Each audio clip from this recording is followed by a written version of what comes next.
সবখানে প্রশংসা করব কার? খাওয়ার সময়, ঘুমের সময়, কোথাও যাওয়ার সময়, কাউকে কিছু দেওয়ার সময়, যৌতুক খাওয়ার সময়। যৌতুক আছে এলাকা? কথা বলেন, এ কোরআনে যৌতুক আছে? কি আছে? দেনমোহর কি আছে? কোন সূরা জানি? এই তো মুখস্থ আছে, সূরা নিসা, দেনমোহরের কথা। তো যৌতুক কে দিছে বলেন তো? যৌতুক আল্লাহ দিছে। আসলে ভুলে কইয়া ফেলাইছে, মনে কিন্তু ভুলে কইলে আল্লাহর কোনো অসুবিধা নাই। আল্লাহ মনে যেটা আছে ওটাই গ্রহণ করেন, ঠিক কিনা? কেউ যেটা দেখে না সেটা দেখেন কে? কেউ যেটা দেয় না সেটা দেন কে? কেউ যেটা শুনে না সেটা শুনেন কে? আমাদের দুইটা মন, কয়টা? দুইটা কান, একটা বাহিরে আরেকটা ভিতরে, আরেকটা ভিতরে। দুইটা চোখ, দুইটা বাহিরে আর দুইটা ভিতরে। ভিতরের চোখ অনেকের বাড়ি গেছে, এখন বাড়ি গিয়ে বাড়ি দেখতেছে, আর বাহিরের চোখ এখানে বসে আছে। ভিতরের মন অনেকের ঘুরছে, যেমন আমার এখন মন চলে গেছে কাবাগরের ভিতরে এই মুহূর্তে। এই জন্য আপনারা যখন বেহেশতে যাবেন, আল্লাহ সবাইকে বেহেশত দান করেন। মন যেরকম দ্রুত, মানুষ এরকম দ্রুত চলতে পারবে। সুবহানাল্লাহ কইলেন না? মন যেরকম দ্রুত, মানুষ এরকম দ্রুত চলতে পারবে। এখন মনে করবে যে আমি একটু ঘুরে আসি আফ্রিকা থেকে, সাথে সাথে চোখ খুললে দেখা যাবে আফ্রিকা চলে গেছে। যানবাহনের দরকার হবে না। মা তাশতাহি আনফুসুকুম, মন যা চাইবে আল্লাহ বলছেন সব আমি দিয়ে দেব। মন চাইবে একটা, চোখ খুলেই দেখবে যে সেটা আপনার সামনে হাজির। সুবহানাল্লাহ কইতে ইচ্ছা করে না। তবে এই দুনিয়ার এই পৌঁছা জীবনটা আল্লাহকে দিতে হবে। রাজি আছেন তো? রাজি আছেন তো? আল্লাহকে জীবন দিতে রাজি আছেন? আল্লাহকে ছাড়া কাউকে মানবো না। রাজি আছেন মুসলমান? হাত তুলে দেখায়া দেন।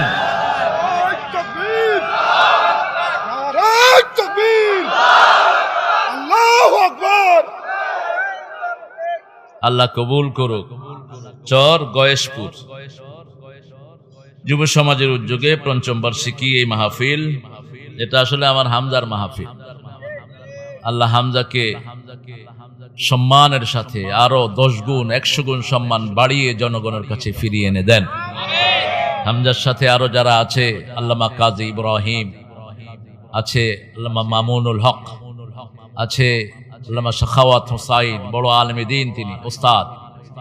আল্লাহ সব বন্দীদেরকে আপনি বীরের ভেষে বের করে আনেন। আপনারা যারা এসেছেন অত্যন্ত দামি মানুষ, অত্যন্ত দামি সময় এখানে দিচ্ছেন। এই সময়টা কিয়ামতের ময়দানে আপনারা দেখতে পাবেন, আপনি যে এখানে দিয়েছেন। দুনিয়াতে যেটা দেখা যায় না, কিয়ামতে সেটা দেখা যাবে। আর দুনিয়াতে এখন যেটা দেখা যায়, কিয়ামতে সেটা দেখা যাবে না। দুনিয়ার সম্পদ, দুনিয়ার বাহাদুরি, দুনিয়ার ফুটানি, দুনিয়ার বিভিন্ন মর্যাদা, এগুলো কিয়ামতে কিছু দেখবেন না। আর এখন যেটা নামাজ দেখছেন না, রোজা দেখছেন না, কিয়ামতে সব আল্লাহ চোখের সামনে ভাসায় দিবেন। নামাজি আবার যে চুরি করেছে গোপনে, এর চুরিও তো আল্লাহ ভাসায় দিবেন। আপনারা যেটা গোপন করেন সেটা প্রকাশ করবেন কে? আল্লাহু মুবদিহি মা কুনতুম তাকতুমুন, যেটা তোমরা গোপন করো সেটা আল্লাহ প্রকাশ করে দিবেন। তো এখানে অনেক ওলামা হযরত এসেছেন স্কুলের স্যারেরা, প্রাইমারি, হাই স্কুল, কলেজ, ইউনিভার্সিটির স্যারেরা, বিভিন্ন পেশায় জড়িত আবাল বৃদ্ধা বনিতা, পর্দার আড়ের মা এবং বোনেরা, হিন্দু সম্প্রদায়ের ভাই বোনেরা, এরা আমাদের একটা অংশ। এদেরকে যদি আমরা ঠিকমতো ইসলামের হকগুলো দিতে পারতাম, এরা কেউ হিন্দু ধর্মে থাকতো না। এরা সবাই কালেমা পড়ে মুসলমান হতো, কারণ তাদের 60টা কিতাবে আমাদের কালেমা এসেছে, আলহামদুলিল্লাহ বলি। তাদের যে 60টা বই, এই 60টা বইয়ের কোনো জায়গায় পূজার কথা নেই, পূজার একটা লাইনও নাই। বরং পূজার ব্যাপারে এসেছে যু ভূত প্রেত কি পূজা করতে হ্যাঁ ও কবি ভি আচ্ছা নেই। যারা মূর্তি পূজা করে এরা সবচেয়ে খারাপ মানুষ। বস্তু একটা জিনিস নিজেরা বানিয়ে এটা সামনে নিজেরা মাথা নত করে থাকে, এটা তো সাধারণ সেন্স বলে, এটা কিছু করার ক্ষমতা রাখে না। এটাকে ও নাড়লে হে নড়ে, ও যদি নাড়ালে হে চিঠে পড়ে থাকে। এই জন্য ইব্রাহিম আলাইহিস সালামের আব্বা যখন ওনাকে অনেকগুলো মূর্তি বিক্রি করতে দিয়েছিলেন, তিনি অনেকক্ষণ মূর্তির দিকে তাকিয়ে দেখে যে মূর্তি কথা টথা বলে না, পরে পানিতে নিয়ে চুবায় ধরছে। এখন মূর্তিগুলো কোথায় ফালানো হয়? কোথায়? ওই ওখান থেকে আসছে, উনি পানিতে চুবায় ধরছে। কয় যখন কথাই কস না, কিছুই করতে পারস না, তো পানি খায়া শুয়ে থাক। আগে থেকে এটা চলে এসছে। তো আমার ভাই বোনদের প্রতি আপনারা ইহসান করবেন, এরা আমাদের সমাজের অংশ, এদের উপর খবরদার জুলুম করবেন না। অনেকেই মনে করে হিন্দু ভাইদের সম্পত্তি চুরি করা যায়, 100% হারাম, খবরদার। ওরা মানুষ, ওরা কি মানুষ। রাসূল সাল্লাল্লাহু আলাইহি ওয়াসাল্লামকে যে কাফেররা মারার জন্য ষড়যন্ত্র করেছে, তাদেরই পয়সা রাসূলের কাছে ছিল সাল্লাল্লাহু। তিনি আলীর কাছে বুঝিয়ে দিলেন আর বললেন, আলী, সকালবেলা এরা উঠে আমাকে পাবে না, আমি আল্লাহর হুকুমে হিজরত করছি। 100 যুবক ঘর চারিদিকে তলোয়ার নিয়ে ঘিরে আছে, হয় জীবিত অথবা মৃত মুহাম্মদকে এনে দাও। 100 উট দেয়া হবে। কয়শ? 100 উট দেয়া হবে। মক্কার সব তাগড়া তাগড়া যুবকগুলো উটের নেশায় সেখানে দাঁড়ানো। আল্লাহ বললেন, মুহাম্মদ সাল্লাল্লাহু, তুমি হিজরত করো। রাসূল সাল্লাল্লাহু আলাইহি ওয়াসাল্লাম দেখলেন চারিদিকে ওরা দাঁড়ানো। তিনি বললেন, আল্লাহ, কিভাবে বের হব?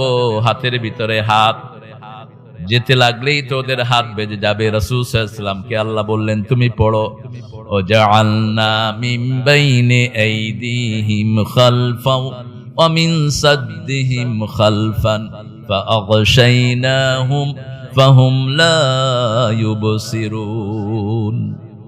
আয়াত পড়ো, বালুতে ফু দাও, সবগুলোর চোখের ভিতরে আমি বালু ঢুকিয়ে দেব। গোল হয়ে তো বালু ঘুরে না। বালু কি গোল হয়ে ঘুরে? কথা কন না কেন? গোল হয়ে ঘুরে না। রাসূল বালু ছেড়ে দিলেন, এই বালু সবগুলো আল্লাহ সবার চোখে দিয়ে দিলেন। আল্লাহ পরে বললেন, ওয়ামা রামাইতা ইয রামাইতা ওয়ালাকিন্নাল্লাহা রামা। মুহাম্মদ সাল্লাল্লাহু আলাইহি ওয়াসাল্লাম, তুমি নিক্ষেপ করো নাই, তুমি বালু ছেড়েছো, বালুকে আমি ক্ষেপণাস্ত্র করে তাদের চোখে ঢুকিয়ে দিয়েছি। এখন চোখে বালু গেলে মানুষ কি করে? কয় হাতে ডলে? হ্যাঁ, কয় হাতে? 2 হাতে। রাসূল সাল্লাল্লাহু আলাইহি ওয়াসাল্লাম ঠেলা দিয়ে চলে গেছে। ঠেলা দিছে যে ও মনে করছে পাশেরটা ঠেলা দিছে, হে আবার হেরে ঠেলা দেয়। তুই আমারে ঠেলস কে? তুই ঠেলস কে? চোখে তো আজ, চোখে কি? হ্যাঁ। রাসূল সাল্লাল্লাহু আলাইহি ওয়াসাল্লাম এমন একটা চাদর আলীর গায়ে দিলেন রাদিয়াল্লাহু আনহু, ওই চাদরের উপর দিয়ে তলোয়ার দিয়ে কোপ দিলে চাদরের ভিতরে যাবে না। এটাকে তিনি বন্ধ করে দিলেন, কারণ এরা যখনই দেখবে রাসূল ঘুমানো, উপরে দিয়ে এসে তলোয়ার দিয়ে কোপ দিতে পারে। আল্লাহ রাব্বুল আলামিন এটাকে সিল মেরে দিয়েছেন। আল্লাহ যদি কাউকে হেফাজত করে, দুনিয়াতেও হেফাজত, আখিরাতেও হেফাজত। সেই রাসূল সাল্লাল্লাহু আলাইহি ওয়াসাল্লাম বেরিয়ে গেলেন। রাসূল সাল্লাল্লাহু আলাইহি ওয়াসাল্লাম 3 দিন একটা গুহার ভিতরে থাকলেন, সাথে একজন সাহাবী থাকলেন। কি নাম জানি? আপনাদের তো সব মনে আছে দেখছি। আমরা আজকে 5 নম্বর সূরা থেকে কথা বলব। সূরা কি নাম জানি? 5 নম্বর সূরা, সূরা হায় হায়। প্রথম সূরার নাম কি কোরআন শরীফে? বাকারা। বাকারা, সূরা ফাতিহা। দ্বিতীয় সূরা বাকারা, তৃতীয় সূরা আলে ইমরান, চতুর্থ সূরা নিসা। বিয়া কয়টা করা যায় জানি? সূরা নিসা কয় নাম্বার? কয় নাম্বার? 4 নাম্বার। আবার আসমানি কিতাব কয়টা? 4টা। আল্লাহর গুণ কয়টা? আল্লাহর গুণ কয়টা? 4টা। আল্লাহ হতে হলে 4টা গুণ লাগবে। কয়টা? কুল হুয়াল্লাহু আহাদ, আল্লাহুস সামাদ, লাম ইয়ালিদ ওয়া লাম ইউলাদ ওয়া লাম ইয়াকুন লাহু। এই 4টা গুণ ছাড়া আল্লাহ হওয়া যায় না। সূরা নিসা এর পরে কি সূরা? মায়েদা। মায়েদা মানে বুঝেন তো? মায়েদা মানে কি? দস্তরখান। মায়েদা মানে দস্তরখান, খাওয়ার ট্রে। মায়েদা, হাদিহি মায়েদাতুম মিন মায়েদাতিল্লাহ। কোরআন শরীফের সবচেয়ে দামি সূরা কোনটা? কোন সূরা পড়লে সবচেয়ে বেশি সওয়াব হয়? আচ্ছা দেখেন, হুজুরও কইছে সূরা ইয়াসিন, আমি কইছি সূরা। আয়াত তো অনেক দূরে। আয়াত হলো সূরার অংশ, আর সূরা ইখলাস অনেক গবেষণা করে কইছে। ये कागज का कश्ती, बारिश का पानी, छोटी सी रात लंबी कहानी। ये कागज का कश्ती, बारिश का पानी छोटी सी रात लंबी कहानी ये है मेरे जिंदगी ये जिंदगानी ये कागज का कश्ती ছোট্ট কাগজের নৌকা বানিয়েছি সাগর পাড়ি দেওয়ার জন্য ছোট্ট জীবন নিয়ে বসে আছি বিশাল কোরআন বোঝার জন্য ঠিক কি না 60-70 বছর পরেও বুঝলাম না কোনটা সবচেয়ে দামি সূরা কি করেছেন कितना सामान कर लिए पैदा इतना छोटे सी जिंदगी के लिए कम नहीं तेरी जिंदगी के लिए কত কিছু আয়োজন পৃথিবীর জন্য কিন্তু চিরস্থায়ী যেখানে থাকবো তার কোনো খবরই নেই 1400 बरस का पल की खबर नहीं এখানে থাকবো না পচা জায়গা গন্ধ জায়গা দুনিয়া দুনিয়া মানে তুচ্ছ দুনিয়া মানে কি তুচ্ছ পায়খানার যেই মর্যাদা দুনিয়ারও সেই মর্যাদা মসজিদে ঢুকতে কোন পা বের হইতে ঘরে ঢুকতে ডাইন পা আর বাহিরে বেরোতে বাথরুমে ঢুকতে তো দুনিয়াটা কি পায়খানা কি খানা পায়খানা যদিও নজরুল করতে যায় খানা ওখানে তো খাওয়া পাওয়া যায় না খাওয়া যায় শুধু পায়খানাটা অবশ্য উর্দু ভাষা এটা বাংলা ভাষা না পায়ে পায়ে পায়ে পায়ে ফায়ার ফায়েল এই দুনিয়ার জন্য কত কিছু এখনো সূরা ফাতিহার মর্যাদাটাই বুঝলেন না কোরআনের সূরা ফাতিহার চেয়ে মর্যাদাবান সূরা একটাও নাই 30 পারা কোরআন পড়লেন নামাজ হবে হবে নামাজ কি পড়তে হবে কি পড়তে হবে কোরআনের মা কোন সূরা দিয়ে হুজুররা ফু দেয় কোন সূরা সব রোগ ভালো করতে পারে কোন সূরা কোরআনের ভিত্তি কোন সূরা ছাড়া রাসূল সাল্লাল্লাহু আলাইহি সাল্লাম আল্লাহর কাছে কিছু চাইতেন না কোন সূরা পড়লে আল্লাহ নিজে জবাব দেয় সূরা ফাতিহা আল্লাহর মধ্যে বান্দার মধ্যে দুই ভাগ কয় ভাগ দুই ভাগ মুসলিম শরীফের হাদিস কুসিমাতুস সালাতু বাইনি ওয়া বাইনা আবদি নিসফাইন আমার মধ্যে বান্দার মধ্যে আমি সালাতকে দুই ভাগে ভাগ করে নিয়েছি এক ভাগ পড়বে বান্দা আরেক ভাগ আমি আল্লাহ পড়বো সুবহানাল্লাহ আমরা যখনই পড়ি আলহামদুলিল্লাহি রাব্বিল আল্লাহ বলেন হামিদানি আবদি ও ফেরেশতারা তাকিয়ে দেখ তোরা না বানাতে নি চেষ্টা করেছিলি কি সুন্দর করে আমার প্রশংসা করছে পরিবার দিলাম সংসার দিলাম খেত দিলাম জিরাত দিলাম ঝগড়া ঝাঁটি সব আছে কিন্তু যখনই আমার আজান হয় আমার প্রশংসা শুরু করে ঠিক কি না তোদের ফেরেশতার চেয়ে আমার এই বান্দারা অনেক বড় অনেক উত্তম তোদের তো কিচ্ছু নাই ফেরেশতাদের আছে পরিবার সংসার আছে জন্ম নিয়ন্ত্রণ গম চুরি করোনা চাইল চুরি কিছু নাই কারণ প্যাডই তো নাই চুরি করবো কাজ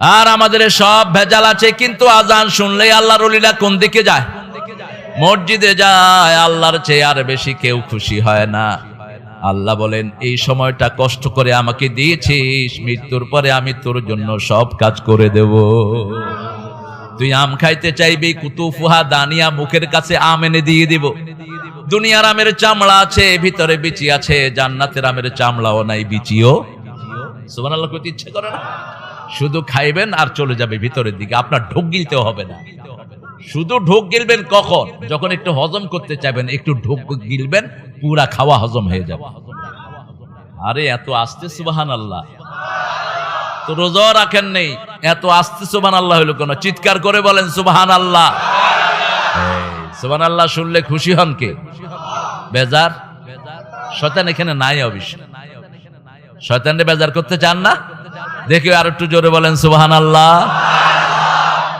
হয়েছে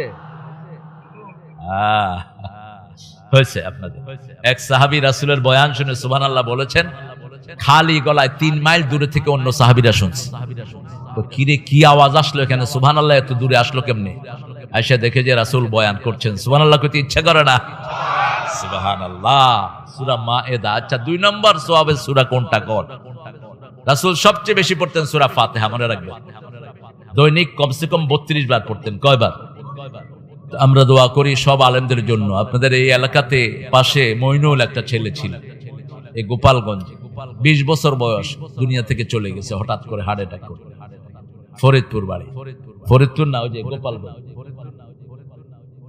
কালকে ওর বাসার কবরের পাশেই ছিল আমার মাহফিল। ওটা তো গোপালগঞ্জ, তোমরা ফরিদপুর কাউকে, তো তোদের মাথা খারাপ হয়ে গেছে। একই কাছাকাছি তো ওই জায়গাগুলো, আল্লাহ সবগুলোকে কবুল করুক। তো গোপালটাকে বলেছি চেঞ্জ করে দেওয়ার জন্য না, এটার নাম মুজিবনগর দিয়ে। তোমরা তোমাদের নেতাকে এত ভালোবাসো, নাম দিতে সমস্যা কোথায়? হ্যাঁ, কোথাকার কোন গোপালের নাম দিয়ে দিছো? বাংলাদেশের সবচেয়ে পুরানো হেফজখানা কিন্তু গোপালগঞ্জ। এত হেফজখানা কোনো জেলায় নাই যেটা আছে গোপালগঞ্জ। এরপরও নাম চেঞ্জ হয় না। দরসে নিজামের শ্রেষ্ঠ মাদ্রাসা গহরডাঙ্গা, আল্লামা শামসুল হক ফরিদপুরি রাহিমাহুল্লাহ, যিনি সারা পৃথিবী বিখ্যাত আলেম ছিলেন, তার মাদ্রাসাটা কোথায়? গোপালগঞ্জ। আল্লাহ বুঝার তৌফিক দান করুন।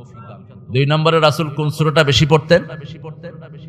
সূরা ইখলাস। সূরা ইখলাস প্রথম পড়তেন, সূরা ফাতিহা 2 নম্বরে পড়তেন সূরা ফাতিহাটা হলো কোরআনের অর্ধেক, আর ইখলাসটা হলো কোরআনের 1/3 বুখারীর হাদিস। রাসূল বলছেন, কে আজকে 10 পারা পড়ে শুইতে পারবা?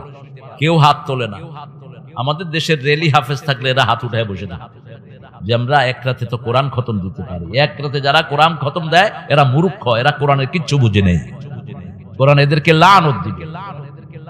কোরআন পড়তে হবে কোরআনের হক আদায় করে। 3 দিনের কমে যারা কোরআন খতম করে, রাসূল সাল্লাল্লাহু আলাইহি ওয়াসাল্লাম বলছেন এরা কোরআনের কিচ্ছু বুঝে নেই। রাসূল সাল্লাল্লাহু আলাইহি ওয়াসাল্লাম নিজে সপ্তাহ লাগাতেন কোরআন খতম করতে, মাস লাগাতেন কোরআনের সবক শোনাতে। মৃত্যুর বছর জিবরাইল আমিন আলাইহিস সালামকে নিজে 2 বার শুনিয়েছেন, জিবরাইল আমিন রাসূলকে 2 বার শুনিয়েছেন। কয়বার? এই 4 খতম দিয়েছেন তিনি, সপ্তাহে 1 খতম। সপ্তাহে 1 খতম। প্রথম 2 সপ্তাহ রাসূল পড়েছেন, দ্বিতীয় 2 সপ্তাহ জিবরাইল আমিন পড়েছেন, রাসূল উত্তর দিয়েছেন। রাসূল সাল্লাল্লাহু আলাইহি ওয়াসাল্লাম বিদায় হজের পরে 81 দিন বেঁচে ছিলেন। কয় দিন? এই 81 দিন শুধু কোরআনের কাজ করেছেন, অন্য কোনো কাজ করেননি। আল্লাহ আমাদেরকে কোরআনের সাথে থাকা তৌফিক দান করেন। 3 নম্বরে কোন সূরাটা পড়তেন রাসূল সাল্লাল্লাহু আলাইহি ওয়াসাল্লাম? ওটা হলো 1/4 আপনারা এগুলো জেনে নেবেন, কারণ কোরআনের সাথে সম্পর্ক যত গভীর হবে জান্নাত তত কাছে হবে। ঠিক না ঠিক? এই কিতাব ছাড়া জান্নাতে যাওয়া যাবে? এই কিতাব ছাড়া রাসূলের সুপারিশ পাওয়া যাবে না। আল কোরআন আর রমাদান ইয়াশফাআন। কোরআন সুপারিশ না করলে রমজানেও আপনাকে চিনবে না। এই কোরআনের বন্ধু হতে হবে। রাজি আছেন? রাজি আছেন? বন্ধু বন্ধুর ভাষা বুঝে আপনারা কোরআনের ভাষা বোঝার জন্য চেষ্টা করুন। পৃথিবীর কত ভাষাই তো আমাদের ছেলেরা বুঝে। কোরিয়া গিয়ে দেখি বাংলাদেশের ছেলেরা কোরিয়ান ভাষায় কথা বলে, কি কঠিন ভাষা, কি ক্যাং ব্যাং কি কি কয় কিচ্ছু বুঝে। চাইনিজ ভাষায় কথা বলে বাংলাদেশের ছেলেরা শিখে, অথচ কোরআন ঘরের কাছে, কোরআনের থেকে অর্থ বোঝার কোনো চেষ্টা করে না। আমরা চেষ্টা করব, রাজি আছি তো? চেষ্টা না করলে কিন্তু কোরআন আসামি বানাবে। কোরআন যদি আসামি বানায়, নবী মুহাম্মদ সাল্লাল্লাহু আলাইহি ওয়াসাল্লাম আপনাকে মুক্ত করতে পারবে না।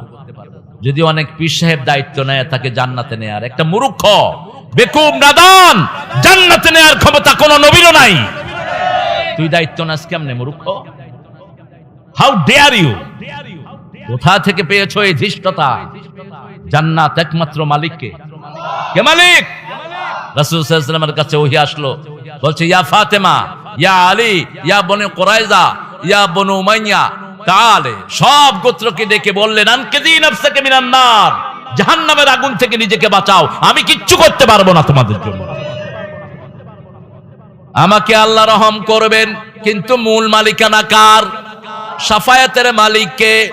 আল্লাহ বলছেন, মান দাল্লাযী ইয়াশফাউ ইনদাহু ইল্লা বিইذনি, কে সে যে আমার অনুমতি ছাড়া সুপারিশ করবে? হু দা হেল ইজ, কে সে যে আমার পারমিশন ছাড়া শাফায়াত করবে?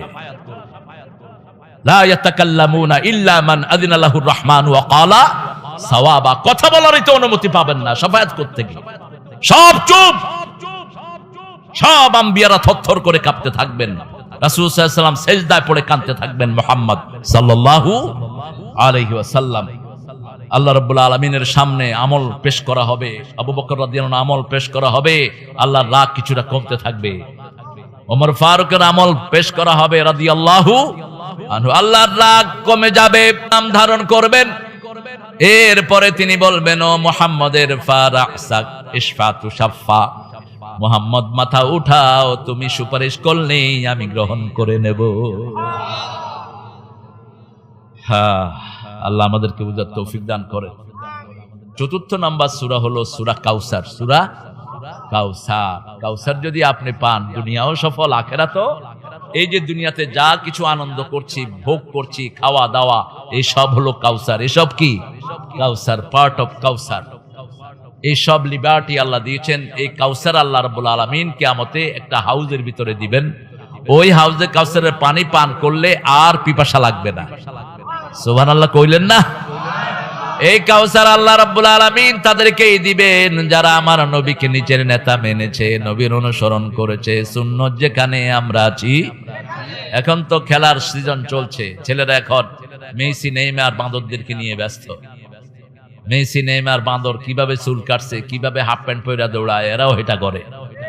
এত পতাকা টাঙাইছে যেগুলোর কোনো ভিত্তি নাই, বরং আল্লাহর দরবারে আসামির কাঠগড়ায় দাঁড়াবা। কেন এত পয়সা খরচ করেছো বেদিনদের জন্য? ঠিক না ঠিক? আল্লাহ বুঝার তৌফিক দান করুক।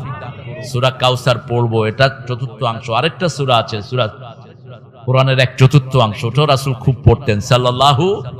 ওটা পড়লেই রাসূল সাল্লাল্লাহু আলাইহি ওয়াসাল্লাম কাঁদতেন। ইযা যুলজিলাতিল আরদু জিলজালাহা ওয়া আখরাজাতিল আরদু আথকালাহা ওয়া ক্বালাল ইনসানু মা লাহা। এই যে বসে আছেন মাটি, এই মাটি আপনাকে রেকর্ড করতেছে। মাটি রেকর্ড করে ফেলেছে। গত বছর যারা এসেছেন তাদের নামও রেকর্ড করেছে, এই বছরও রেকর্ড করছে। অল্প কিছু ক্যামেরা আমাদের বাহিরের চামড়া রেকর্ড করে, কিন্তু আল্লাহর ক্যামেরা প্রত্যেকের সাথে 100টার উপরে আল্লাহর ক্যামেরা আছে ফিট করা। হাত ক্যামেরা, চোখ ক্যামেরা, পেট ক্যামেরা, নাক ক্যামেরা, সব অঙ্গ প্রত্যঙ্গ ক্যামেরা। মাটিতে যেখানে হাঁটেন সবগুলো ক্যামেরা। সুবহানাল্লাহ। কিয়ামতের ময়দানে আল্লাহ একটা সুইচ টিপ দিবেন, সব প্রকাশিত হয়ে যাবে। মুখে যখন মিথ্যা কথা আসবে, আল্লাহ বলবেন হাত তুমি কথা বলো। আলিয়াউমা নাখতিমু আলা আফওয়াহিহিম ওয়া তুকাল্লিমুনা আইদিহিম ওয়া তাশহাদু আরজুলুহুম বিমা কানু ইয়াকসিবুন।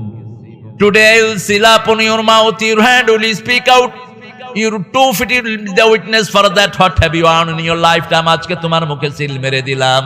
তোমার হাত কথা বলবে যেটা তুমি কামাই করেছো, পা বলবে হাত যা বলে সবই সত্য কথা বলে, সব সত্য। হাত যা বলছে, হাত যদি কথা বলা শুরু করে উপায় আছে আপনার? আপনি কোন হাতে বউয়ের গায়ে থাপ্পড় মেরেছিলেন? হাত বলে দিবে। কিভাবে যৌতুক খেয়েছো? হাত বলে দিবে। মানুষের জমির আইল কিভাবে ঠেলেছো? জমি দিয়ে বলে দিবে হাত। কিভাবে পরনারীর গায়ে স্পর্শ করেছো? হিন্দু ভাইদের সম্পত্তি লুট করেছো? হাত বলে দিবে। তখন আপনি বলবেন মালে হাযাল কিতাব লা ইউগাদিরু সাগীরাতান ওয়ালা কাবীরা। কোন সূরা? কোন সূরা? হ্যাঁ, সূরা বলবা সাথে সাথে সূরা কাহাফ, যেটা রাসূল প্রত্যেক জুমার দিন পড়তেন। কোন দিন? জুমার দিন। সূরা কাহাফ পড়বেন, আকাশ থেকে নিচ পর্যন্ত নূরের বাতি দিয়ে আল্লাহ আপনাকে সাজিয়ে দিবেন। 1 সপ্তাহ থেকে 2 সপ্তাহ পর্যন্ত কোন মুসিবত আপনার কাছে আসবে না। আরে কি কোরআন আমরা পেলাম, আমরা পড়ি না। এই যে ফেরেশতাগুলো দেখেন, এই যে কোরআনের বাহকগুলো, এদের কোরআন পড়ার কারণে বাংলাদেশ করোনা মুক্ত হয়েছে। এই হাফেজদেরকে পুরস্কার দেওয়া উচিত। প্রথম সরকার করোনার ভিতরে হেফজখানা খুলে দিয়েছে। এই ছোট ছোট বাচ্চাগুলো রাত 3টার সময় উঠে গুনগুন করে পড়তে থাকে, আর রহমান আল্লামাল কোরআন খালাকাল ইনসান আল্লামাহুল। এদের আওয়াজ সারা বাতাসে ছড়ে যায় আর রোগগুলো দূর হয়ে যায়। সুবহানাল্লাহ। আল্লাহ রাব্বুল আলামিন 114টা সূরা দিলেন, তার মধ্যে সবচেয়ে শ্রেষ্ঠ করেছেন সূরা ফাতিহা, আর বলেছেন এটা হলো কোরআনে আযীম। ওয়ালাকাদ আতাইনাকা সাবআম মিনাল মাসানি আল কুরআনাল আযীম। ও নবী আলাইহিস সালাম, আপনাকে 7টা আয়াত দিলাম, তার সাথে কোরআনে আযীম দিলাম। 7টা আয়াত ব্যাখ্যা করলে 30 পারা কোরআন হয়ে যায়। 30 পারা কোরআনকে সংক্ষিপ্ত করলে 7টা আয়াত হয়ে যায়। জাহান্নাম কয়টি? জোরে বলেন। দরিয়া কয়টি? দরিয়া সাগর কয়টি? বহু তাফসীরে ব্যাখ্যা এসেছে এই 7টা জাহান্নাম এই 7টা সাগরের সাথে লিংক করে দেয়া হয়। মাসজুর, বাহারিল মাসজুর, জ্বলন্ত সাগর। জ্বলন্ত সাগর, কার্বন ডাইঅক্সাইডটা তুলে নিলেই পুরোটা আগুন, আর কিছু। আল্লাহ আমাদেরকে হেফাজত করুক। আরো চিৎকার করে বলি আমিন। সাগর যে কত বড় এখনো কেউ ঠিক করতে পারে নাই। একটা জায়গা আছে সাগরের ওই পারে যেতেই পারে না, বারমুডা ট্রায়াঙ্গেল, এটা আমেরিকা থেকে দূরে। আবার সুইডেনের একটা জায়গা আছে সাগরের, ওটার ওই পারে গেলে প্লেনও আর ফেরত আসে না, লঞ্চও আর কোনো জাহাজও ফেরত আসে না, আসলেও অনেকদিন পরে জাহাজটা খালি চলে আসে, ভিতরে কোনো প্যাসেঞ্জার থাকে না। আকাশও যেতে পারে না, জাহাজও যেতে, এগুলো আপনারা দেখে নিয়ে এখন। আল্লাহ রাব্বুল আলামিন এগুলো সৃষ্টি করেছেন। 7টা আয়াতের উপর আমল করবেন, 7টা জাহান্নাম হারাম হয়ে যাবে। সূরা মায়েদা সহ প্রথম 7টি সূরা যে জানবে, রাসূল বলেছেন সে আলেম। প্রথম 7টি সূরা যে অর্থ সহ জানবে সে আলেম, যে এই 7টা সূরা জানবে না সে আলেম হতে পারবে না। সূরা মায়েদার ভিতরে হাদিহি মায়েদাতুম মিন মায়েদাতিল্লাহ, আবু যর গফারি রাদিয়াল্লাহু আনহুর একটা ঘটনা এসেছে। নাম শুনেছেন তো? আবু যর গফারি, গফারি গোত্রের যিনি ছিলেন প্রেসিডেন্ট, তার ছেলে আবু যর, তিনি ইসলাম গ্রহণ করেছেন। রাসূল তাকে খুব ভালোবাসতেন।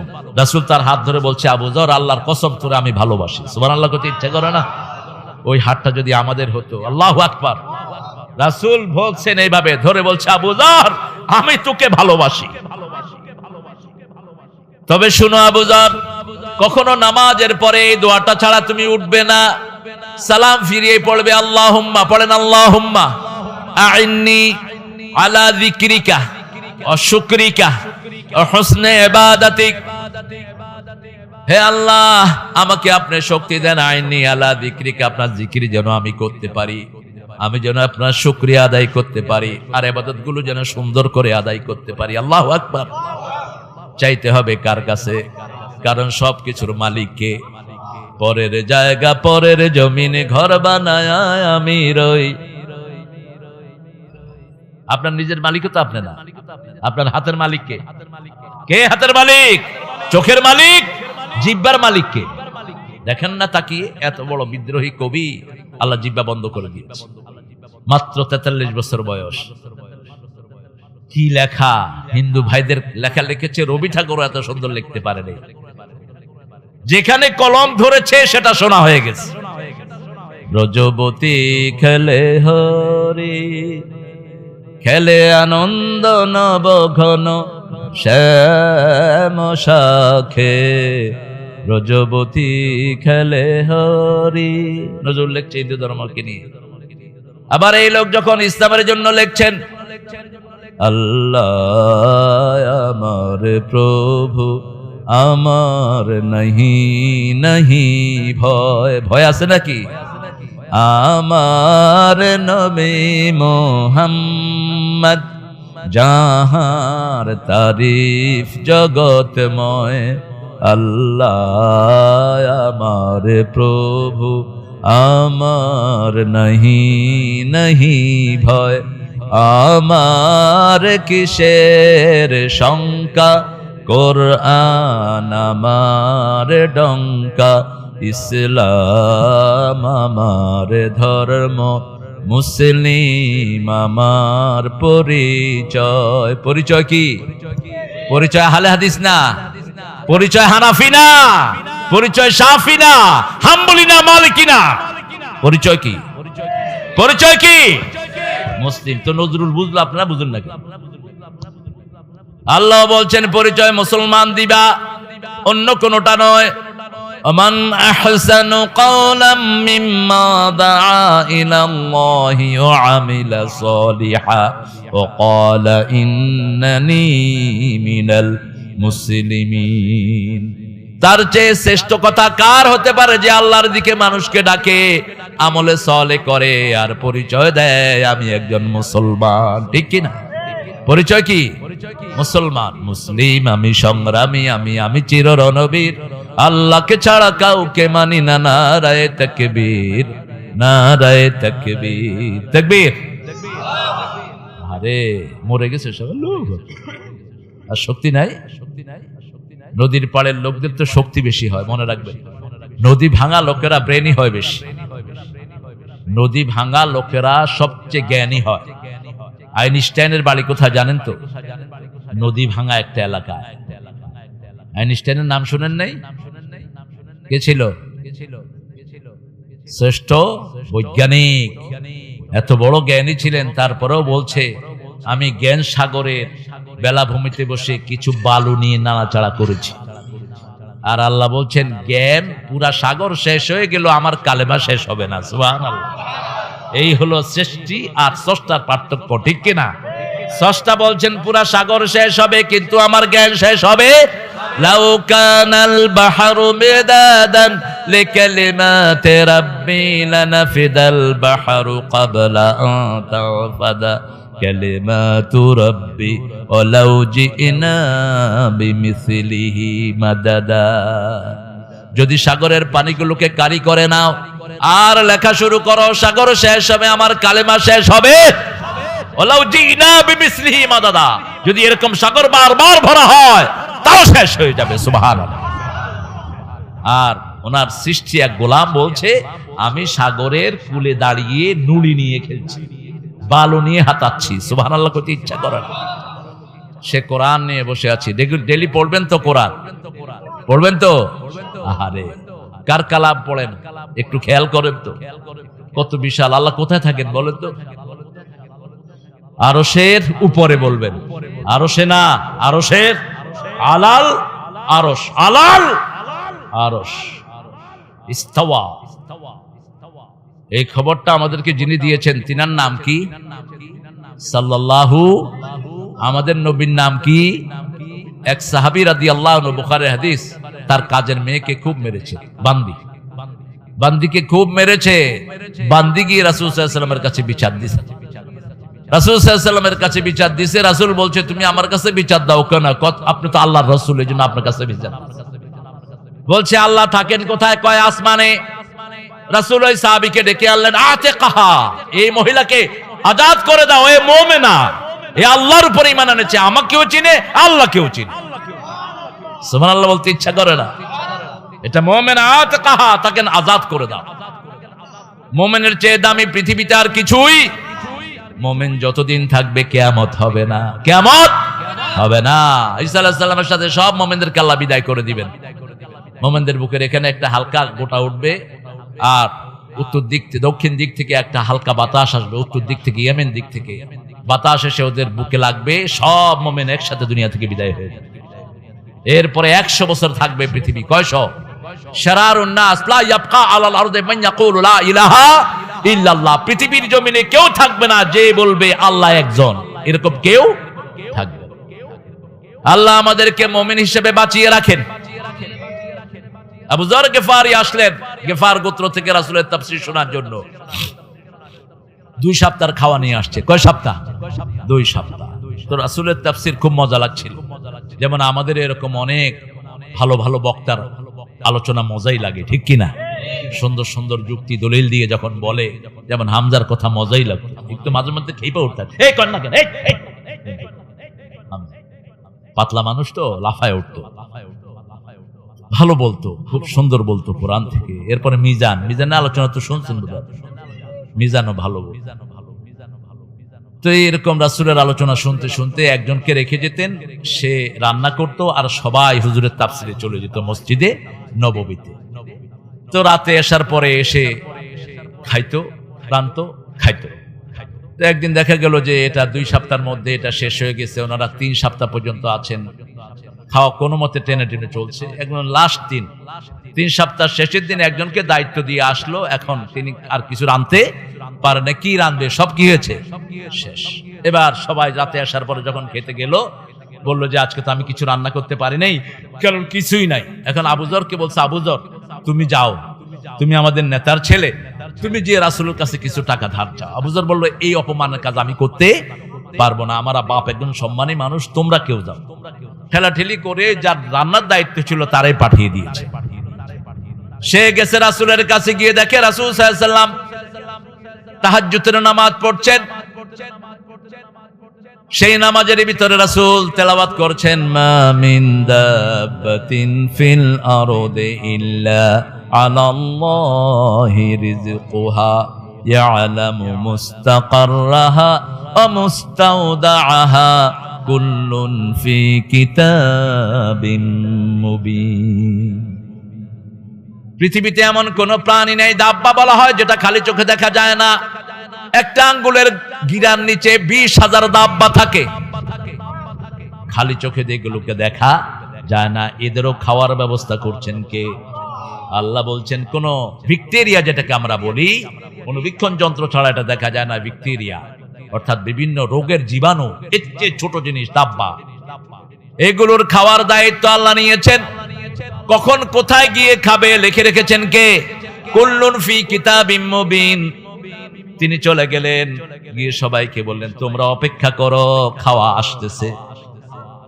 লোকেরা মনে করলো মুহাম্মদ সাল্লাল্লাহু আলাইহি ওয়াসাল্লামের কাছে বোধহয় খাওয়ার জন্য গিয়েছে, তিনি খাওয়া পাঠাচ্ছেন।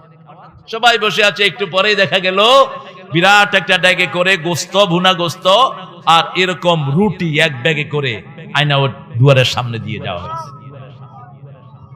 এখন সবাই পেট ভরে খেলেন, খুব মজা লাগলো, খাওয়া শেষ করতে পারলেন না। ফজরের সময় খাওয়া যেটা বাকি ছিল মসজিদে নববীতে নিয়ে গেছে, সেটা ওই পাতিলার থেকে ঢেলে নিয়ে গেছে নিজেরা। এখন রাসূল সাল্লাল্লাহু আলাইহি ওয়াসাল্লামকে বলছি, ইয়া রাসূলুল্লাহ আপনি যে খাবার পাঠিয়েছেন খুব মজা হয়েছে। রাসূল বলছেন কিসের খাওয়া? কে পাঠাইছে? কি কস? কে পাঠাইছে খাওয়া? কয় আপনি পাঠাইছেন না? কয় আমি তো জানি না কিসের খাওয়া। ওই সাহাবীকে ধরেছেন, এই কে খাবার পাঠিয়েছে? সাহাবী বলছেন আমি তো তোমাদেরকে বলি নাই, রাসূল পাঠিয়েছেন। আমি বলছি খাওয়া আসতেছে। রাসূল মুস্কি হেসে দিলেন, হেসে দিয়ে বলছেন হাযিহি মায়েদাতুম মিন মায়েদাতিল্লাহ, এটা দুনিয়ার খাওয়া নয়, এটা আল্লাহ পাঠিয়েছে। সে আল্লাহ এখন বোধহয় বুড়া হয়ে গেছে, আগের মতো শক্তি নাই। ওয়ালা ইয়াউদুহু হিফযুহুমা ওয়া হুয়াল আলিয়ুল, কোন দুর্বলতা তাকে স্পর্শ করতে পারে না। তার চেয়ে বড় আর কেউ, তার চেয়ে বিশাল আর কেউ। কার কাছে খাওয়া চান? আমাদের মানুষ বলে বাংলাদেশের জায়গা কম, এজন্য জনসংখ্যা কম নিতে হইবে। ছেলে হোক মেয়ে হোক দুটি যথেষ্ট, একটা হইলে ভালো, না হইলে আরো ভালো। মূর্খ মূর্খ গাধা।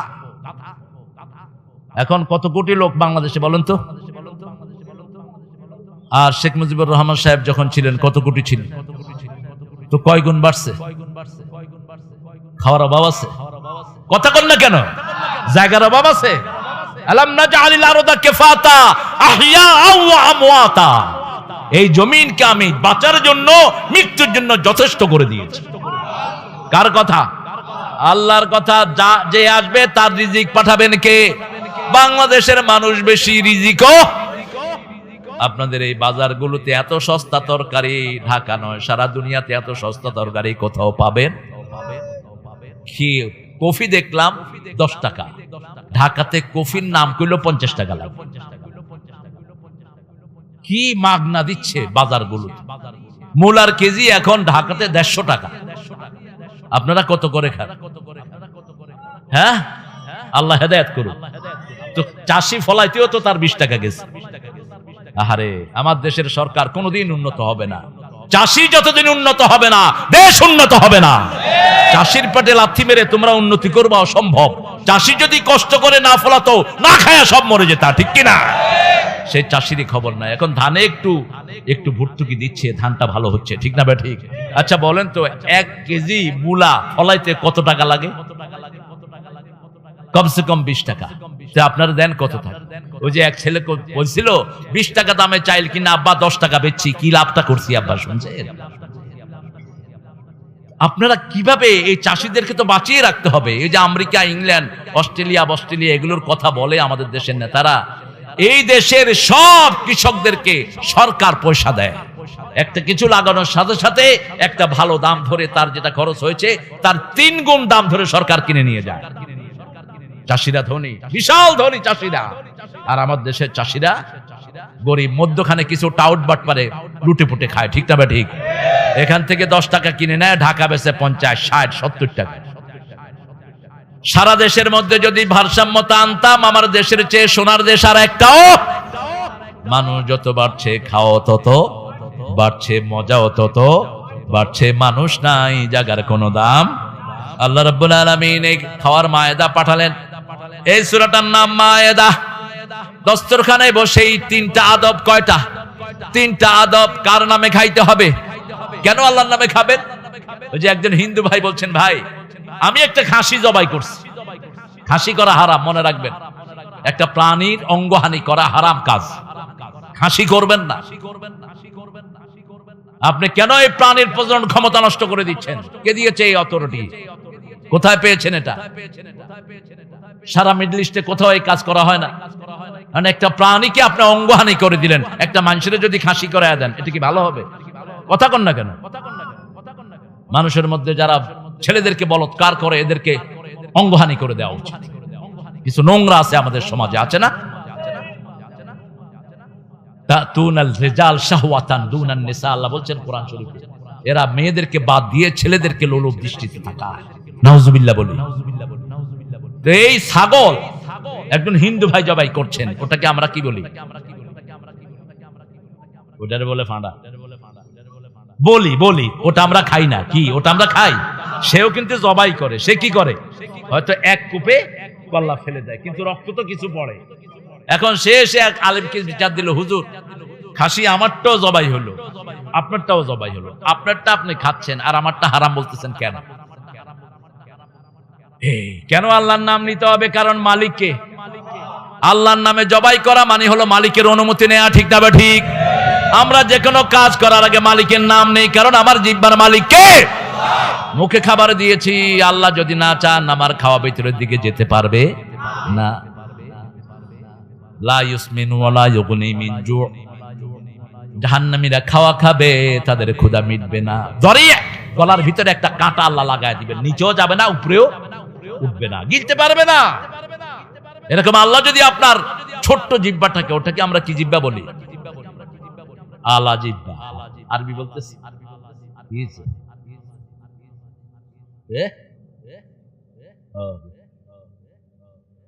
খায়ও নাই, চিনেন তো? মুশতাক আহমেদ, আল্লাহ কবুল করুক। তো এখন যখনই আপনি বিসমিল্লাহ বলবেন, আপনার শরীরের অঙ্গ প্রত্যঙ্গ গুলো বলবে তোমার সাথেই আমরা আছি। সুবহানাল্লাহ বলতে ইচ্ছা করে না? রাসূল বলছেন, তিরমিজির একটি সহিহ বর্ণনা, ঘুম থেকে উঠেই সমস্ত শরীর মুখের দিকে তাকিয়ে থাকে। মুখ কি বলে? যখনই মুখ বলে আল্লাহুম্মা বিসমিকা আলহামদুলিল্লাহ আল্লাযী আহইয়ানা বা'দামা আমাতানা ওয়া ইলাইহিন নুশুর, যখনই এটা দোয়া পড়ে সমস্ত অঙ্গ প্রত্যঙ্গ বলে তুমি আমার মালিককে স্মরণ করেছো, আমরা সব তোমার সাথেই আছি। এরপরে কেউ যদি পড়ে লা ইলাহা ইল্লাল্লাহু ওয়াহদাহু লা শারীকা লাহু লাহুল মুলকু ওয়া লাহুল হামদু ইউহয়ি ওয়া ইউমীত ওয়া হুয়া আলা কুল্লি শাইইন কাদির, সে যা চাইবে তাকে তা দান করে দিবেন কে? আপনারা বোধহয় এটার সাথে একমত হতে পারলেন না। একমত? কয় হুজুর কত কিছু চাইলাম। আমার দারোয়ান ছিল একটা, ওরে কইলাম কিরে তুই নামাজ পড়স না কে? কয় আল্লাহ মোরে দিছে কি নামাজ পড়বো? আল্লাহ হ্যাঁ, তোর আল্লাহ কিছু দেয়নি? কয় হ্যাঁ দিছে, মুই বিল্ডিং চাইছি, মোরে বস্তিতে সনের ঘর একটা দিছে। আর কি? কয় একটা গাড়ি চাইছিলাম, মোর একটা ভাঙা সাইকেল দিছে, হিয়া চালাইতেও পারি না। তো আমি কিছু টাকা তার দিলাম, কইলাম এই ধর, এই টাকা দাও। কহ আজকে আল্লাহকে সেজদা দেন, আল্লাহ আজকে মোরে টেহার মালিক করছে। দেখেন গরিবদের চাওয়া কত কম। সারা মাস চাকরি করতো, ৫,০০০ টাকা বেতন, পরে বাড়ানো হয়েছিল, একটু বাড়াইছে, পরে ও নামাজ শুরু করছে। যার হিসাব, যার জ্ঞান যদ্দুর, হিসাবও তদ্দুর। আল্লাহ কত সহজ ভাবে তাকে ছেড়ে দিবেন। সুবহানাল্লাহ বলি। রাসূল সাল্লাল্লাহু আলাইহি ওয়াসাল্লাম বদরের ময়দানে যাচ্ছেন, একজন সাহাবী, গরিব সাহাবী, খেজুর খাচ্ছিলেন। কি খাচ্ছেন? খেজুর। রাসূল সাল্লাল্লাহু আলাইহি ওয়াসাল্লামকে বলছে, এই মুহাম্মদ কোথায় যাও? কয় বেহেশতে যাইতেছে। এবার সাহাবী বললেন, হাযা হাল হুয়া জান্নাহ, এই বদরে গেলে কি জান্নাতে যাওয়া হবে? রাসূল বললেন, হ্যাঁ জান্নাতে যাওয়া হবে, চলো আমার সাথে। হাতে খেজুর, বলছে খেজুর গুলো খেতে দেরি হয়ে যাবে, আমার জান্নাতে যেতে দেরি হয়ে যাবে। খেজুর গুলো উড়িয়ে ফেলে দিলেন, দৌড় মারলেন রাসূলের আগে। বদরের ময়দানে ঢুকলেন, শহীদ হয়ে জান্নাতি হয়ে গেলেন। শুনেই বলছে বাহ বাহ। রাসূল যখনই বললেন জান্নাতের কথা, উনি বলছেন বাহ বাহ। আঞ্চলিক কথা, যশোরে আঞ্চলিক কথা আছে না আপনাদের এখানে? ফরিদপুরে খাঁটি বাংলা চলে। আজ যশোরে যাবেন খাঁটি হবে, জাতি হবে, নাতি খাতি বেলা গেল সুতি ফেললাম। এই এক একখানে এক এক ভাষা। ঢাকা গেলে তো হালা ছাড়ার অভাবে নেই। তো উনি বলছেন বাখ বাখ লোগাতুল মাহাল্লি, মুফাসসিরিন কেরাম অনুবাদ করছেন মা আহসানাহু ওয়া মা আ'জাবাহু, কি সুন্দর কথা বলেছেন, কি অবাক করা কথা বলেছেন, আমি এখানে গেলেই জান্নাতি হয়ে যাব। সুবহানাল্লাহ। তিনি সেখানে গিয়ে জান্নাতি হয়ে গেলেন। আমরাও আল্লাহ রাব্বুল আলামিনের হুকুম মানব। জান্নাত দিবেন কে? যত সহজ হবেন জান্নাত তত সহজ করে দিবেন কে? সাহাবী এসেছেন, ইয়া রাসূলুল্লাহ আমি বেহেশতে যেতে চাই। রাসূল সাল্লাল্লাহু আলাইহি ওয়াসাল্লাম বললেন তুমি পড়ো লা ইলাহা মুহাম্মাদুর। অর্থ কি? অর্থ কি? অর্থ হলো শরীরটা বিক্রি করে দিলাম, এখন আল্লাহর হুকুম ছাড়া আমার হাত, চোখ, কান কিচ্ছু লড়বে না। ঠিক না বেটি? সবগুলোর উপর হুকুম আছে না নাই? হাতের কথা কোরআন শরীফে নাই, চোখের কথা, পায়ের কথা। আপনি চোখ দিয়ে যারা যারা দেখবেন নাকি? চোখ দিয়ে কি ইন্টারনেটে হাবিজাবি দেখবেন? আল্লাহ বলছেন কুল্লিল মুমিনিনা ইয়াগুদ্দু মিন আবসারিহিম ওয়া ইয়াহফাযু ফুরুজাহুম, মুমিনদেরকে বলো চোখ নত রাখতে, লজ্জাস্থানকে হেফাজত করতে। চোখে না দেখলে লজ্জাস্থানের কোনো খেয়ানত হবে না। ঠিক না ঠিক? আগে চোখ দিয়ে দেখে, তারপরে মাথা দিয়ে বাজে চিন্তা করে। কুল্লিল মুমিনাতি ইয়াগুদ্দুনা মিন আবসারিহিন্না ওয়া ইয়াহফাযনা ফুরুজাহুন্না, মুমিনা মেয়েদেরকে বলে দাও চক্ষুকে অবনত রাখতে, লজ্জাকে হেফাজত করতে। আপনার শরীর আপনার না, শরীরের মূল মালিক কে? এখন এই দুইটা কন্টাক্ট যদি আপনারা একসাথে না করেন, হুদা কালেমার জিকির কিয়ামত পর্যন্ত করলেও কোনো লাভ নেই। আমাদের দেশে বহু হিন্দু ভাই কালেমা জানে না, কথা কন না কেন? স্বাধীনতার সময় শুনেছি, খুব ছোট্ট তখন আমি, যদি আমাকে অনেকে রাজাকার বানায় ফেলে, ভালোই। রাজাকার মানে স্বেচ্ছাসেবক। রাজাকার মানে কি?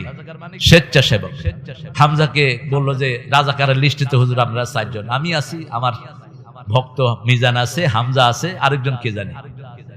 তো করলো যে হ্যাঁ, ও রফিকুল্লাহ কয়েকদিন আগে ছিল সে। তো হামজা বলল যে আচ্ছা, আমি আমার জন্ম তো হয়েছে 92-তে, আমি রাজাকার হইলাম। জন্ম 92-তে হামজা,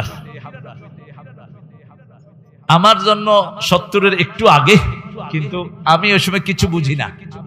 তো শুধু এতটুকু শুনেছি বাপ মায়ের মুখে যে পাঞ্জাবিরা যে কোনো লোককে ধরে বলতো তুম কালেমা জানতে হো? তো হ্যাঁ জানতে হে, পড়ো কালেমা লা ইলাহা ইল্লা আনতা সুবহানাকা ইন্নী কুনতু মিনাজ জালিমিন। আর মেয়েরা বলতো আরে উন লোগ কা পাঠা, ये तो मुसीबत का दुआ है। তো ওরা বলতো আমরা তো মুসিবতে পড়ছি, নইলে কি এটা পড়ি না। এই কালেমা আমাদের দেশের সবাই কম বেশি জানে। ঠিক না ঠিক? এই যে বিভিন্ন আসমানি গজব আছে, ছত্রাং আসলো কয়েকদিন আগে, এর আগে সুনামি আসলো, আইলা আসলো, যখন এই বিপদ আসে সব লোকেরা একসাথ হয়ে কাকে ডাকে? আল্লাহকে ডাকে। সেখানে হিন্দুও থাকে, বৌদ্ধও থাকে। ঠিক না ঠিক? কিন্তু এটা আপনার এই কালেমা পড়লে আপনি নাজাত পাবেন না। কারণটা কি জানেন? যেমন বিয়ের আসরে আমরা কি বলি? কি বলি? কবুল। কয়টা পক্ষ থাকে? 2টা পক্ষ, একটা মেয়ের পক্ষ আর একটা ছেলের পক্ষ। মেয়ের পক্ষ ছেলের পক্ষ কথাবার্তা পাকাপাকি করার পরে এরপরে বলা হয় এই ছেলে, আব্দুল আলীর মেয়ে কুতকুতি, তোমারে 50,000 টাকা মহরানায় বিয়ে করতে চায়। প্রথম কুতকুতির কাছে যাওয়া হয়, লেডিস ফার্স্ট, আগে বেডি তারপরে বেডা। ঠিক না ঠিক? আগে বেডিকে বলা হয় এই শুক্কুর আলীর ছেলে কুতকুত আলী তোরে বিয়ে করতে যাচ্ছে, মহরানা দিবে 50,000, তুই রাজি? মেয়ে যদি কে খবরদার, এসব কুতকুতে আমি নেই, আপনি জোর করে তারে বিয়ে দিতে পারবেন না। আর মেয়ে যদি চুপ করে থাকে, মৌনতাই সম্মতির লক্ষণ। আমরা বলবো আলহামদুলিল্লাহ রাব্বিল আলামিন। এরপরে ওখানে গিয়ে বলা হলো এই তোমার জন্য তো কুতকুতির প্রস্তাব আসছে, তুমি মহরানা এত টাকায় তোমার বিয়ে ওর সাথে ঠিক হলো, তুমি কবুল কও। কবুল, ঠিক আছে না? মুখে কি? এরপরে যৌতুক খাস কেমনে? এরপরে মেয়েটার গায়ে হাত দাস কেমনে? আছে না বহু প্রচন্ড, মেয়ের গায়ে হাত দিবা, ওই মেয়ে মাফ না করা পর্যন্ত আল্লাহ তোরে মাফ করবে। মা আয়েশা বলছেন রাসূল সাল্লাল্লাহু আলাইহি ওয়াসাল্লাম কোনদিন কোন বিবির দিকে চোখ রাঙিয়েও তাকান নাই, চোখ রাঙিয়েও তাকান নাই। আমরা 11 বিবি রাসূলের বিরুদ্ধে গিয়েছি, একটা কথাও তিনি বলেন নাই। 29 দিন মসজিদ নববীতে তিনি পড়েছিলেন, কাউকে একটা কথাও বলেন নাই। কারণ মেয়েদের সাথে কথা বলে পুরুষ কখনো পারার ক্ষমতা রাখে? মেয়েদের এই ঘুটলিটা দৈনিক মিনিটে উঠে 140 থেকে 50 বার মিনিটে উঠানামা করে। আর পুরুষেরটা উঠে 60 থেকে 70 বার। পুরুষ কথা একটা বলার আগে মেয়ে 3টা কয়া বয়া থাকে। তখন চুল ধরে এত কথা কসকে। আরে ও কথা বেশি না করলে তো আপনি ভাষা শিখবেন না। ওর 5টা সন্তান 5টা মায়ের ভাষা শিখে, ঠিক না বেটি? মাতৃভাষা কি ভাষা? মাতৃভাষা, মায়ের ভাষা শিখে। তো মায়ের এটা যদি দ্রুত না হয়, মা শিখাবে কেমন? এই জন্য রাসূল বলেছেন, যখনই মেয়েদের সাথে কোনো ক্রস হয়, আশিরুহুন্না বিল মারুফ, সাংসারিক জীবনে সবচেয়ে সুন্দর ব্যবহার তার সাথে করো, তার প্রশংসা করো, তাকে একটু ভালো করে আদর করো, দেখবা সে ভুলে গেছে। রাসূল সাল্লাল্লাহু আলাইহি ওয়াসাল্লামের কোন বিবি রাগ করলে রাসূল বলতেন তারে নিয়ে যাবেন। মা আয়েশা রাগ করলে তারা নিয়ে মরুভূমিতে দৌড় দিতেন, আয়েশা দৌড় দাও, দেখি কে আগে যায়। রাসূল আস্তে দৌড়ে আয়েশারে ফাস্ট করে দিতেন। আয়েশা সিদ্দিকা বলতেন, রাসূল আজকে তো আপনারে হারায়া দিছি। রাসূল সাল্লাল্লাহু আলাইহি ওয়াসাল্লাম বলেন, ঠিক আছে চলো আয়েশা, আরেকদিন হোক। আরেকদিন। রাসূলের চেয়ে সাথে কিছুতে কেউ পারা কোনোদিন সম্ভব ছিল না। রাসূল সাল্লাল্লাহু আলাইহি ওয়াসাল্লাম ফাস্ট হয়ে গেলেন। এবার বলল, কি খবর আয়েশা? কয়, আমি বেশি খাইছি তো একটু ভারী হয়ে গেছি। কেউ কিন্তু হাঁটতে চায় না, কয় নিচে পড়লো খামচি দিছি। কিন্তু হাঁটতে চায় কেউ? কেউ হাঁটতে চায় না। রাসূলও কাউকে হারাতেন না, বিজয় করে দিতেন। আলহামদুলিল্লাহ বলেন। আল্লাহ রাব্বুল আলামিন বলছেন, ইয়া আইয়ুহাল্লাযীনা আমানু, হে মুমিনেরা, তোমরা মুমিন। ঈমানের চেয়ে দামি জিনিস আর কিছুই। এখন দেখেন, এই দুই পক্ষ কথা সেটেল করার পরে যখন কবুল বলে, ওই মেয়ের জীবনে সবকিছু কবুল হয়ে গেল, ঠিক কি না?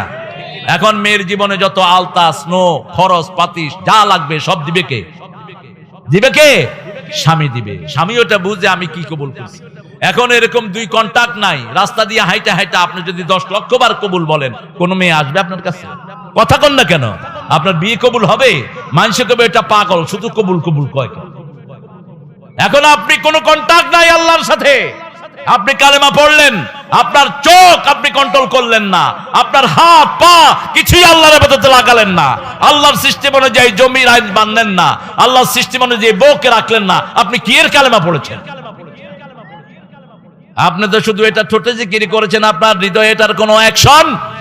কালেমা হলো একটা কালেমা পড়লে 3টা অ্যাকশন হতে হবে। কয়টা? ইকরার বিল লিসান, মুখে উচ্চারণ করলেন, তাসদিক বিল জানান, হৃদয়ে বিশ্বাস করলেন, আমল বিল আরকান, শরীরে অঙ্গ প্রত্যঙ্গতে আমল হতে হবে। যেমন এখন যদি বলি সাপ, কি বললাম? সাপ। আপনারা দেখবেন কি সাপ, ঠিক কিনা? কথা কন না কেন? যদি দেখেন যে এমনি ফোনা তুলছে, এটার নাম কি জানি? গুক্কু। গুক্কু। আপনাদের কথা তো ভালোই বুঝতাম, গুক্কু। আচ্ছা ঠিক আছে, গুক্কু। এই গোখরা অথবা গুক্কু, তখন আপনারা কি করবেন? যখনই দেখবেন গুক্কু, মন বলবে দৌড়মার, আর নলে লাড়িল, ঠিক না বেঠিক? বসে থাকবেন না, বসে থাকবেন নাকি বলবেন যে হ্যাঁ গুক্কু তোমার লাইনে তুমি থাকো, আমার লাইনে আমি থাকি, আল্লাহু আকবার। গুক্কু কেবল খাড়া তোর দেখাইতেছে। গুক্কু যখন ফেনা তোলে, হিন্দু ভাইরা কয় নমো নমো নমো নমো কর, সাথে সাথে কোপ মারে। কিসের নমো বেটা? আমি তো তোর কথা শুনি না, আমি মালিকের কথা শুনি। আর যদি দেখেন ধোড়া সাপ, ধোড়া সাপ বলো, ওই যে বৃষ্টিস নেই, ধোড়া সাপ দেখলেই পোলাপানে কেবল লেজ দুটা গুড়া, এটার ভিতরে কোনো বিষ। সাথে সাথে অ্যাকশন। একটা গাড়ি আসতেছে রাস্তার মধ্য দিয়ে, আপনি এক জায়গায় আছেন, সেখানে গাড়ি লেগে যেতে পারে। হরন দেওয়ার সাথে সাথে আপনি সরে যাবেন, ঠিক না বে ঠিক? হরন দেওয়ার সাথে সাথে আপনি দেখবেন, দেখেই তাসদিক বিল জানান, অন্তরে বিশ্বাস করবেন, লাগলেই আমি মারা যাব, সাথে সাথে সরে যাবেন, আমল বিল আর কান। কালেমা পড়েছেন, মসজিদে যান না, আপনি কিসের কালেমা পড়েছেন? কালেমা পড়েছেন, আল্লাহর আইন মানেন না, কিসের কালেমা পড়েছেন আপনি? ঠিক না বে ঠিক? কালেমা পড়েছেন, আপনার ক্লাস 10 এর মেয়েকে আপনি বোরকা ছাড়া কেমনে স্কুলে পাঠান? ওই মেয়ে তো আপনার কাছে আমানত। ওই মেয়ে বলবে আমার আব্বা বোরকা পরায় নাই, আমি কি করতে পারি? বিয়ের আগ পর্যন্ত পিতামাতাই হলো সন্তানের গার্জিয়ান, ঠিক না বা ঠিক? এজন্য আল্লাহর হাবিব বলেছেন, মান তাযাওয়াজা বিগাইরি উজনি ওলিন ফানিকাহুহা বাতিলুন বাতিলুন বাতিলুন। যেই মেয়ে গার্জিয়ান ছাড়া বিয়ে করে, তার বিয়ে বাতিল বাতিল বাতিল। ভাগানিয়া বিয়ে করবা? অসম্ভব। গার্জিয়ান ছাড়া একটা দিনও মেয়ে চলতে পারে না, কোনো না কোনো গার্জিয়ানের আন্ডারে থাকতে হয়। এজন্য আপনি যখন কালেমা পড়েছেন, আমাদের প্রথম দায়িত্ব হলো আমরা 5 ওয়াক্ত মসজিদে যাব। যাব তো? কথা বলেন না কেন? আল্লাহ তৌফিক দান করুক। চিৎকার করে বলি আমিন। হাতগুলো নামায়। মসজিদে যাওয়া মানে কি? রাসূল বলেছেন শরীরে 365টা জোড়া আছে। কয়টা জোড়া? 365। এই জোড়াগুলোর হক তোমরা আদায় করো। সাহাবায়ে কেরাম বলেন, ইয়া রাসূলুল্লাহ কিভাবে হক আদায় করব? রাসূল সাল্লাল্লাহু আলাইহি ওয়াসাল্লাম বললেন, মসজিদে গেলে কিছু হক আদায় হয়, সৎ কাজের আদেশ দাও, অসৎ কাজের নিষেধ করো, তাহলে পুরা হকই আল্লাহ আদায় করে দিবেন। ইয়া আইয়ুহাল্লাযীনা আমানু আউফু বিল উকুদ, তোমরা আল্লাহর সাথে কৃত ওয়াদা তোমরা পূর্ণ করো। প্রথম ওয়াদা করেছি আমাদের রবকে। আমাদের আদমের পিঠ থেকে আমাদেরকে আল্লাহ বের করলেন, পিঠ থেকে আল্লাহ এমনি মোছা দিলেন, লক্ষ লক্ষ কোটি কোটি সন্তান বেরোলো। আল্লাহ জিজ্ঞেস করলেন, আলাস্তু বিরাব্বিকুম, আমি কি তোমাদের রব নই? আমরা সবাই বলেছি হ্যাঁ, আপনি আমাদের রব। সুবহানাল্লাহ বললেন। আবার আমাদেরকে বাপের পিঠে ঘুম পাড়িয়ে দিয়েছেন কে? আমাদের মৃত্যু হবে দুইবার, জীবনও দুইবার, বরজখ দুইবার। এখন আমরা যে শিশুগুলো আসে নাই ওরা বরজখে আছে, মৃত্যুর পরে ওরা বরজখে আছে। যে শিশুগুলো আসবে বাপের পিঠ থেকে আর মায়ের বক্ষ দেশ থেকে, দুই পানির সংমিশ্রণে একটা শিশু দুনিয়ায় আসে। সুবহানাল্লাহ। মায়ের যে অংশটা আসে ওটা যদি জড়াইয়ের ভিতরে আগে যায় তাহলে সন্তানটা হয় মায়ের মতো, আর বাপেরটা যদি আগে যায় সন্তানটা হয় বাপের মতো। এটার মধ্যে আমাদের কারো কোনো হাত নাই। হাত কার? হাত কার? আবার আজকের বিজ্ঞান বের করেছে ছেলে মেয়ে কিভাবে হয়। মেয়ের কাছে সাথে শুধু এক্স, আর ছেলের হতো ওয়াই এবং এক্স। ছেলের থেকে যদি এক্স আসে, দুই এক্স মিলে সন্তানটা হয় মেয়ে, আর ছেলের থেকে যদি ওয়াই আসে তাহলে সন্তানটা হয় ছেলে। এখন ছেলে হওয়ার দোষ কার আর মেয়ের হওয়ার দোষ কার? ছেলের। কারোই দোষ নয়, এটা আল্লাহর হাতে। কার হাতে? আল্লাহ বলেছেন, যাকে খুশি আমি ছেলে দেই, যাকে খুশি মেয়ে দেই, যাকে খুশি ছেলেও দেই মেয়েও দেই, ওয়াজআলহু আকিমা, যাকে খুশি আমি বন্দা করে ছেড়ে দেই। ছেলেও নাই মেয়েও, সব কিছুর ক্ষমতার মালিককে। এখন মেয়ে বেশি হওয়ার কারণে বহু মূর্খ স্বামী তার স্ত্রীটাকে তালাক দেয়, আছে না? এটা ভারতে সবচেয়ে বেশি। মেয়ে হলো কেন? হসপিটালও যায় না। কত বড় চালাল আর মূর্খ! মেয়ে এবং ছেলে এটা জন্ম দেওয়ার ক্ষমতা কার? কার? আল্লাহ যদি না দেয় তুমি কি করবে? আর মেয়ে বেশি যেখানে বরকত বেশি। আমাদের দেশে বরকত দেখেন, আমাদের দেশে মেয়েরা এত বেশি স্বাচ্ছন্দ্যপূর্ণ, মেয়েদের কর্মক্ষমতা আমাদের দেশে সবচেয়ে বেশি। আমাদের দেশের মেয়েদের মতো পরিশ্রম মেয়ে দুনিয়ার কোন দেশে নাই। সব দেশে স্বামী একদিন রাঁধে, বউ আরেকদিন। এক বাসায় এক আলেমকে দাওয়াত করলো রমজানে টার্কিতে, তো সেদিন রান্না ছিল স্বামীর। ঘরে গিয়ে দেখে কিছু রান্না হয়নি। স্বামী অফিস থেকে এসেছে, বলছে wait, I am cooking for you guys, তোমাদের জন্য আমি রান্না করি। হুজুর কয় তোমার বাড়ি কই? আমার বাড়ি হলো টার্কি। কয় তুমি বাংলাদেশ থেকে বিয়া করে নিয়ে আসো। সারা বছর বউ রানবে, তোমারে রানতে কইবে না। আমাদের রান্নাগুলো কে করে? কথা কন না কেন? এই যে এর বউ রান্না যে কি স্বাদ, বিশ্বাস না হলে যায় খেয়ে যায় না। এত লোকের খাবার আল্লাহ দিবে, তুমি দেওয়া। মন বড় রাখো। রাসূল সাল্লাল্লাহু আলাইহি ওয়াসাল্লাম এক হাফ গ্লাস দুধ মসজিদে নববী সবাইকে খাওয়াইছে। আবু হুরায়রা বলছেন, আমি 3 দিন ধরে খাওয়া নাই আমার। উনি খুব কষ্টে ছিলেন, 3 দিন ধরে খাওয়া নাই। আমি আবু বকর রাদিয়াল্লাহু আনহুকে সালাম দিলাম, তিনি সালাম নিয়ে চলে গেলেন। ওমর ফারুককে সালাম দিলাম, রাদিয়াল্লাহু চলে গেলেন। রাসূল সাল্লাল্লাহু আলাইহি ওয়াসাল্লাম আমাকে দেখেই আগে সালাম দিয়ে দিলেন, আর বললেন আবু হুরায়রা নামাজের পর আমার বাড়ির দিকে আসো। সুবহানাল্লাহ বলতে ইচ্ছা করে।